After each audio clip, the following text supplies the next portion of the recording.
Hi everyone, this is Gavin from Gavin's Gadgets, and this is the Fold 2, or the full title of the Samsung Galaxy Z Fold 2 5G. Should have just called it Fold 2.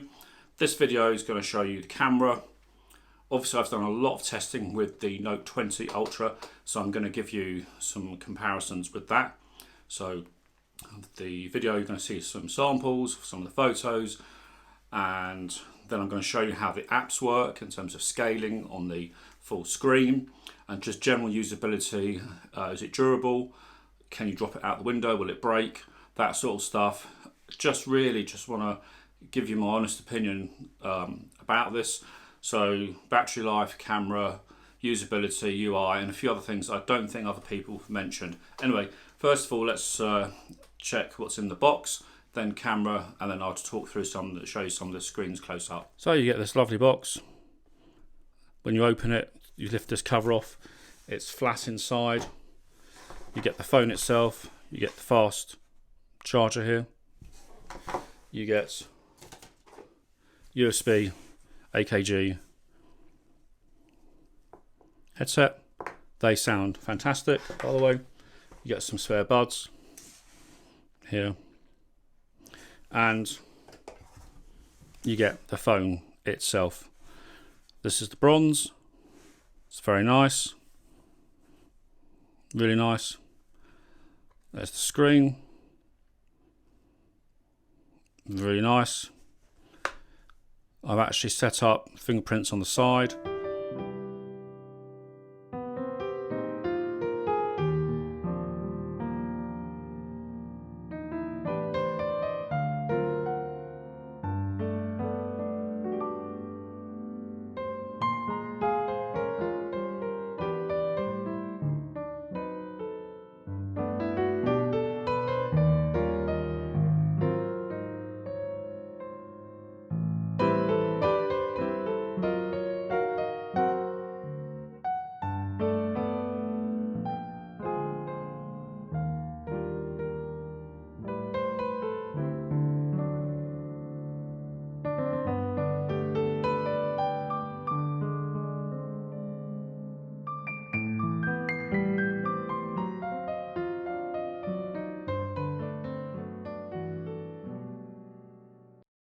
So the whole thing about this phone is the foldable display. You've probably seen some of the things if you've watched a few videos where you can be, say, on some of the apps, you can be on the app here, and then you want to carry on and it opens up straight into the app. Not all apps do that, but Samsung have some great software to work around that.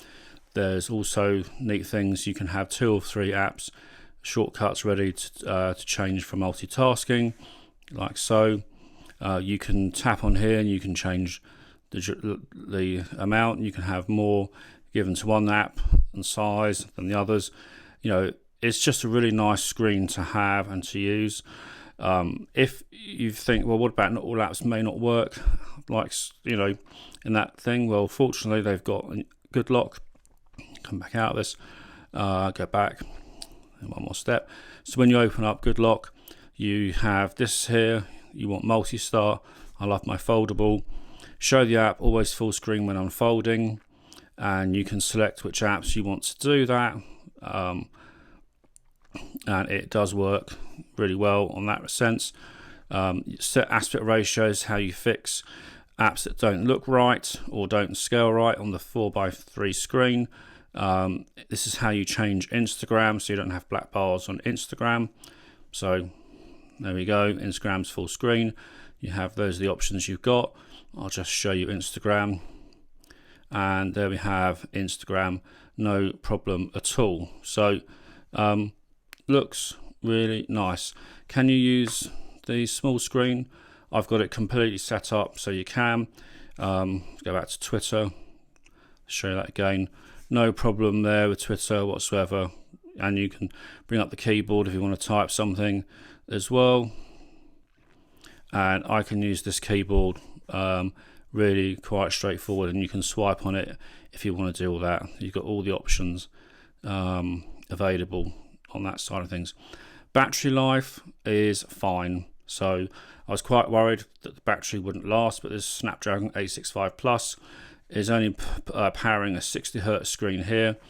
It is 120 Hz adaptive on this side, on the inside here, but all I'll say is that I'm getting 6 hours screen on time, going through a whole day. That's fine. You've seen the camera.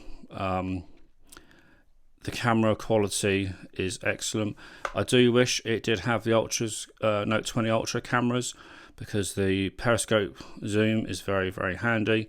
The 108 megapixel main sensor is really great for resolution and extra detail. But there's absolutely nothing wrong with these cameras. They take some really good shots and they're fast camera. The ultra wide isn't as good a quality as the Note 20 Ultras, and there's no optical image stabilization in the 2x optical.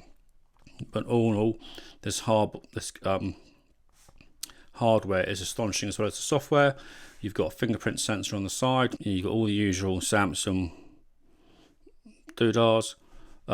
First impressions is really good. If you open up the gallery, look at some photos, and what you can do is you can turn them around like so. So you have minimal, less foot landscape. You have less bars because it's 4:3, and that looks fine to me. That's roughly, when you're watching movies, these are all 16:9. That's what you get when you're watching Netflix. You just double tap Netflix and it makes it 16:9, and that's absolutely fine. So there we go. Any questions on this, let me know. This is Gavin from Gavin's Gadgets. Catch you guys soon. Bye for now.